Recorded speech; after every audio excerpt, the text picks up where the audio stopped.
ইন্না লিল্লাহি ওয়া ইন্না ইলাইহি রাজিউন। ভাই দেশে এগুলো কি হচ্ছে? ভাই জানি না দেশে কি কিয়ামত খুবই কাছে চলে আসছে কিনা।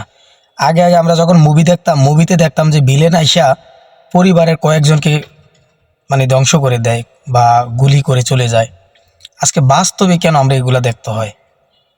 বাস্তব মুভি সকালবেলা ফেসবুক খুললেই বা পত্রিকা দেখলে বা মোবাইল দেখলেই আতঙ্কিত খবর।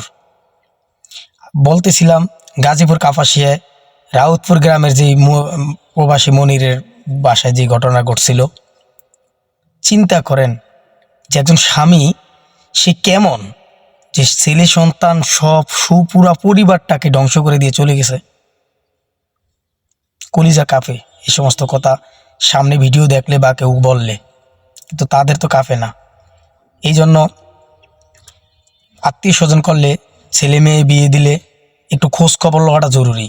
ছেলে কি নেশাগ্রস্ত নাকি ভালো ছেলে? কারণ ভাই আপনি জানেন যে নেশাগ্রস্ত লোক, আমার মনে হয় যে ঘটনাটা ঘটছে এটা নেশাগ্রস্ত লোক ছাড়া বাইরের কেউ করতে পারে না। কারণ যার নেশাগ্রস্ত লোকেরই শুধু বাবা মার প্রতি, ছেলে সন্তানের প্রতি মায়া থাকে না। কারণ যখন নেশার পড়ে যায় তখন সবাইকে তারা হত্যা করতে পারে। তো সামনের দিকে আশা করি সবাই ছেলে কি করে, ছেলের নেশাগ্রস্ত খারাপ কিনা, সে মাদক সেবন করে কিনা বা এরকম তদন্ত করে আত্মীয় স্বজন করবেন।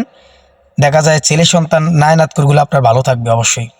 তবে আমি প্রশাসনের প্রতি দৃষ্টি আকর্ষণ করছি, সঠিক তদন্তের মাধ্যমে সঠিক বিচার হোক। কারণ এরকম 10টা বিচার না করে একটা বিচার করেন, একটা বিচার করলে 10টা সোজা হয়ে যাবে। ধন্যবাদ সবাইকে।